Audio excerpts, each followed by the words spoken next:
பெரிய வீடியோ சரிங்களா.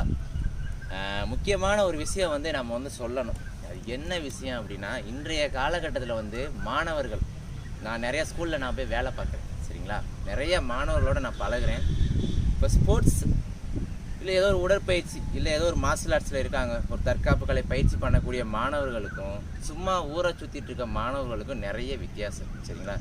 அடின்னு வந்து ரீசெண்டாக சில பார்க்குக்கு நான் வந்து அடிக்கடி நான் நிறைய இடங்களுக்கு வீடியோ எடுக்க நான் வந்து போவேன், பார்ப்பேன், இயற்கையை ரசிக்கிறது உண்டு. அந்த மாதிரி செல்லும்போது சில ஸ்கூல் பசங்க சரிங்களா, நம்ம பசங்க தானே எல்லாம், அவங்களுக்கு வந்து ஒரு சரியான ஒரு புரிதல் இல்லை. கையில் என்னமோ சிகரெட்லாம் வச்சுக்கிட்டு ஊதிக்கிட்டு சட்டையில் காலி, அது என்னமோ அது ஒரு கெத்து மாதிரி, சிகரெட் அடிக்கிறதும் கசக்கி வாயில் வச்சுக்கிட்டு சுற்றிட்டு இருக்கிறதும் ஒரு கெத்து. அதில்தே வந்து ஒரு ஒரு என்னமோ ஒரு பெரிய விஷயம், ஒரு சாதனை அப்படிங்கிற மாதிரி இன்றைக்கு வந்துட்டு தலைமுறை ரொம்ப மோசமானதாக சொல்லி சரி வச்சு சொல்லணுமேனு சொல்லி நான் சொன்னேன். பேரண்ட்ஸ்